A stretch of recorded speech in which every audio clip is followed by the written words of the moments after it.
லூக்கா 3:38. ஏனோ சேத்தின் குமாரன், சேத் ஆதாமின் குமாரன், ஆதாம் தேவனால் உண்டானவன். ஆதாம் தேவனால் உண்டானவன், அப்படிதானே? அப்போ ஆதாமுடைய சந்ததி யாரால் உண்டாக்கப்பட்டவங்க? தேவனால உண்டாக்கப்பட்டவர்கள். ஆதாமுடைய சந்ததியை, அப்புறம் ஆபிரகாமுடைய சந்ததி, இவங்க எல்லாம் யாரால் உண்டாக்கப்பட்டவர்கள்? தேவனால உண்டாக்கப்பட்டவர்கள். ஆனால் தேவனால உண்டானவர்கள் இல்லைன்னா நம்ம இப்போ உள்ள மொழியின்படி பார்த்தீங்கன்னா கிறிஸ்தவர்கள், அதாவது இன்னும் குறிப்பாக ஆவிக்குரியவங்க என்ன சொல்லுவாங்க? நாங்கள் ஆவிக்குரியவங்க, அவங்க பாரம்பரிய சபையை சார்ந்தவங்க, அவங்க வந்து விக்கிரக ஆராதனைக்காரங்க அப்படின்னு ஆர்சிக்காரங்க சிஎஸ்ஐக்காரங்களை சொல்லுவாங்க. அடுத்தது பெந்தோஸ் சபையில் இருக்கிறவங்க மாறி மாறி மற்ற அவங்க எந்த சபைக்கு போகிறாங்களோ அந்த சபையை தாண்டி மற்ற சபையில் இருக்கிறவங்க எல்லாருமே பிசாசின் பிள்ளைகளாகத்தான் அவங்க எண்ணிக்கொள்வாங்க. நாங்கள் தான் ஆவிக்குரியவர்கள். இந்த மனநிலை யார்கிட்ட இருந்துச்சு? இஸ்ரவேல் ஜனங்கள்கிட்ட இருந்துச்சு. நாங்கள் தேவனால் உண்டானவர்கள், நாங்கள் என்ன சொல்கிறது, எங்களுக்கு ஒரே தகப்பன் உண்டு. ஏன் இயேசுட்டே வந்து ஃபைட் பண்ணுவாங்க. நாங்கள் யார் தெரியுமா, எங்களுக்கு ஆபிரகாம் இருக்கிறாரு அப்படின்னு பல காரியங்கள் அவங்க பேசிகிட்டு இருக்கும்பொழுது தான் இயேசு அவங்கள பார்த்து சொல்லுவார், நீங்கள் தேவனால் உண்டானவர்கள் சொல்லிட்டு இருக்கிறீங்க, ஆனால் நான் சொல்கிறேன் நீங்கள் யாரால் உண்டானவர்கள்? பிசாசினால் உண்டானவர்கள். அப்படின்னா என்ன அர்த்தம்? இவங்க அப்படி ஜெபம் பண்ணாமல் இருக்கும்போது டக்குன்னு ஒரு கருத்த ஆவி உள்ளே போய் உட்கார்ந்துருதா? பிசாசினால் உண்டானவர்கள்லாம் சிம்பிள் காரியம்தான். என்னது?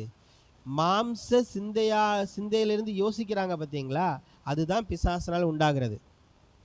அதுக்கு ஒரு எடுத்துக்காட்டு உங்களுக்கு சொல்கிறேன். நான் சொன்ன ஒரே காரியத்தை தான் ரிப்பீட் பண்ணுறேன்.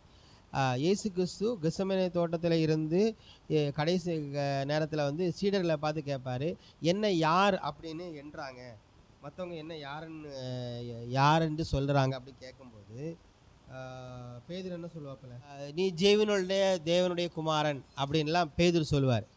அப்படி பேதுரு சொல்லும்போது இயேசு வந்து என்ன சொல்லுவாருன்னா, இதை வந்து உனக்கு வந்து யார் வெளிப்படுத்தலை, உனக்கு வந்து நீ நாட்டு சொல்லலை. அதாவது பேதுரு அவனாட்டு தான் சொல்கிறான், அப்படி தானே?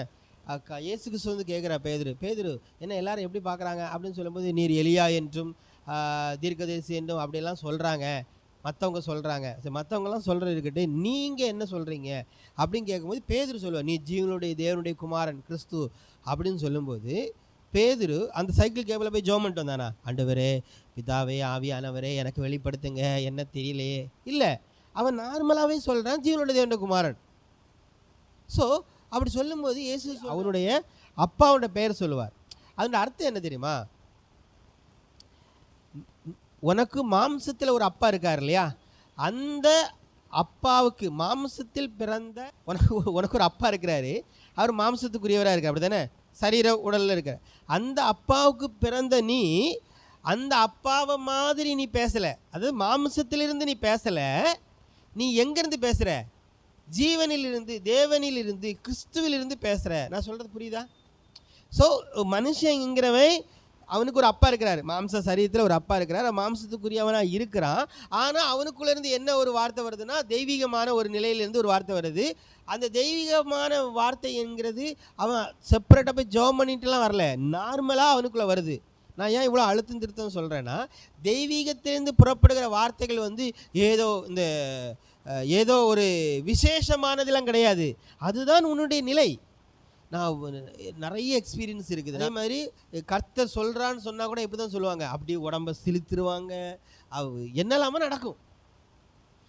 ஏன் என்ன சொல்ல வராங்கன்னா, இவ்வளோ நேரம் நான் உங்கள் கூட பேசிட்டு இருந்தாலும் டக்குன்னு ஒரு பவர் எனக்குள்ளே வந்ததுனால தான் அப்படி உழுப்புறது, அசைக்கிறது, இந்த ஜிம்னாஸ்டிக் வேலையெல்லாம் பண்ணுறேன். ஏன்னா எனக்கு அந்த நேரம் ஆவியானவர் அப்படி செயல்படுகிறாரு, அதிலிருந்து தான் ஒரு வார்த்தை சொல்கிறேன். ஸோ கர்த்தர் என்னிடத்தில் ஒரு வார்த்தை சொல்லுகிறது வந்து சாதாரண நிலையில் சொல்லலை, நான் வந்து அவரோட ஒன்றி இருக்கிறதுனால திடீரென்று ஒரு வார்த்தை புறப்படுகிறது அப்படின்னு தங்களை வந்து செப்பரேட் ஆக்கி கொள்கிறாங்க, பார்த்தீங்களா? ஆனால் உண்மையில் சொல்லணும்னா அப்படிலாம் ஆக்க வேண்டிய நிலை இல்லை. தெய்வீகம் என்கிறது உங்களுக்குள் இயல்பாகவே இருக்கிறது. புரியுதா நான் சொல்ல வர்றது? அதுக்கு நீங்கள் உடம்பெல்லாம் சிலுப்ப வேண்டாம், சாதாரணமாக நீங்கள் பேசுகிறதே தெய்வீகத்தின் நிலை தான். நான் அதை ஆணித்தரமாக நம்புகிறேன். நான் சாதாரணமாக பேசக்கூடிய நிலையே தெய்வீகத்திலிருந்து நான் பேசிகிட்டு இருக்கிறேன், தெய்வீகத்தில் இருந்தால் நான் வந்து நடந்துட்டு இருக்கிறேன், தெய்வீகத்திலிருந்து நான் வாழ்ந்துட்டு இருக்கிறேன். இப்போ இப்படி இதைத்தான் பேதுருட்ட சொல்றாரு, குமாரனா பேதுருவே, உனக்கு இது மாம்சமும் இரத்தமும் வெளிப்படுத்தவில்லை அப்படின்னு என்ன அர்த்தம்? நீ மாம்ச சிந்தையிலேருந்து உனக்கு இந்த தாட் வரலப்பா, இல்லைன்னா உங்க அப்பாவுக்கு பிறந்த அங்கிருந்து தானே பிறந்த, அப்பாவின் இரத்தத்திலிருந்து தானே பிறந்த, அந்த பிறந்ததுனால உண்டான அறிவிலிருந்து நீ உனக்கு இது வரல. இது எங்கிருந்து வருதுன்னா ஜீவனுடைய தேவனே உனக்கு வெளிப்படுத்தினார். உனக்குள்ளதான் இப்போ இருக்குது அந்த ஜீவனுடைய தேவனுடைய நிலை, அந்த அபிஷேகத்தின் நிலை உனக்குள்ளதான் இருக்குது அப்படின்னு சொன்னார் இல்லையா? அப்படி கண்ணினா வரும் பொழுது இயேசு கிறிஸ்து சொல்றாரு, எனக்கு இப்படி பாடுகள் வரப்போகுது, என்னை காட்டி கொடுக்க போறாப்புல, நான் என்னை கொல்ல போறாப்புல அப்படின்னு தன்னுடைய நிலையை சொல்லும் பொழுது பேதுரு என்ன பண்றான், தனியா கூட்டுட்டு போய் இயேசுவை பார்த்து, இயேசுவே உங்களுக்கு அப்படியெல்லாம் நடக்கக்கூடாது. அது நல்ல வார்த்தை தானே, மாம்சீகமாக பார்க்கும்போது கரெக்டாக இருக்குது. ஏன் நீங்கள் வீணாக போய் அடி வாங்க போகிறீங்க, அதான் அடிக்க போகிறான்னு தெரியுதில்ல, அப்போ ஏன் நீங்கள் அங்கே போய் முதுக காட்ட போகிறீங்க, அடிக்கலாம் வேண்டாம், நம்மளை காப்பாற்றிப்போம் அப்படின்னு அவருக்கு நன்மை தரும்படியாக தான் பேதுரு பேசுகிறாப்புல. பேதுரு பேசினோடனே இயேசு என்ன சொல்கிறான பேதுரை பார்த்து, அப்பாலே போ. கொஞ்ச நேரத்துக்கு முன்னாடி என்ன சொன்னாப்புல, ஜீவனுள்ள தேவனே உனக்கு வெளிப்படுத்தினார் அப்படின்னு சொன்னார். இப்போ என்ன சொல்கிறாரு, அப்பாலே போ சாத்தானே. கொஞ்ச நேரத்துக்கு முன்னாடி தான் தெய்வீகத்தின் நிலையிலிருந்து பேதுரு பேசினா, இப்போ எந்த நிலையிலிருந்து பேசுகிறான், சாத்தானின் நிலையிலிருந்து பேசுகிறான். கொஞ்ச நேரத்துக்கு முன்னாடி ஆவியின் சிந்தையிலிருந்து பேதுரு பேசினா, இப்போ மாம்சத்தின் சிந்தையிலிருந்து பேசுகிறான். அந்த மாம்சத்தின் சிந்தையை தான் இந்த இடத்துல என்ன சொல்லியிருக்குது, சாத்தான். அது எப்படி சொல்கிறீங்க, அப்பாலே போ சாத்தானே, நீ தேவனுக்குரியவைகளை நீ சிந்தியாமல், அந்த இடத்துல என்ன வரணும், நீ தேவன், இப்போ அப்பாலே போ சாத்தானே, நீ கடவுளை மாதிரி யோசிக்காம சாத்தான மாதிரி யோசிக்கிற, இயேசுவின் நாமத்தினால போ அப்படின்னு தானே சொல்லணும். அவர் சொல்கிறாரு சாத்தானே போன்னு சொல்கிறாரு. ஆனால் எதை வச்சு சொல்கிறாருன்னா, நீ சாத்தானுக்குரியவைகளை சாத்தான் சிந்திக்கிறது போல சிந்தியாமல், அந்த வேட சொல்லலை, நீ மாம்சத்துக்கு உரியவைகளை சிந்திக்கிறாய். நான் சொல்றது புரியுதா? நான் சின்ன குழந்தைய சொல்லி கொடுக்குற மாதிரி சொல்லி கொடுக்குறேன். சாத்தானேன் கழிந்து கொண்டுட்டு அந்த சாத்தான் எப்படி சிந்திப்பான் என்றால் மாம்ச பிரகாரமாக சிந்திப்பான். நீங்கள் நினைக்கிறீங்க, நிறைய பேர் என்ன அதை பொதுவாக கிறிஸ்தவர்கள் ஆவிக்குரியவங்கன்னு சொல்லிக்கொள்கிறவங்க என்ன நினைக்கிறாங்கன்னா, சாத்தான் எப்படி நினைப்பாங்கன்னா, ரொம்ப விகாரமாக, டிவிலெலாம் பார்க்குறோம் இல்லையா, விகாரமாக கொடூரமாக கொலை செய்கிற மாதிரி, அடுத்தது பாலியல் பிரச்சனைகள் பண்ணுற மாதிரி, இல்லை அடுத்த வீட்டில் போய் களவாங்கிற மாதிரி, ரொம்ப ஒஸ்ட்டாக இப்படி தான் பிசாசு யோசிப்பான் அப்படின்னு நினைக்கிறதுனால இவனுக்குள் தோன்றக்கூடிய பிசாசின் எண்ணங்களை இவன் பெருசாக பார்க்குறதில்ல. அது வரதானே பிரதர் செய்யும் அப்படின்னு நினைக்கிறான். ஆனால் இயேசு கிறிஸ்து இந்த இடத்துல தெளிவாக சொல்கிறாரு, அப்பால போ சாத்தானே, நீ தேவனுக்குரியவர்களை சிந்தியாமல் சாத்தானுக்கு மாம்சத்தின் ஏற்றபடி சிந்திக்கிற. ஸோ உனக்குள் தோன்றுகிற மாம்சீகத்தின் நிலையை தான் அவர் என்ன சொல்ல வர்றாரு, சாத்தான் பிசாசனே சொல்ல வர்றாரு.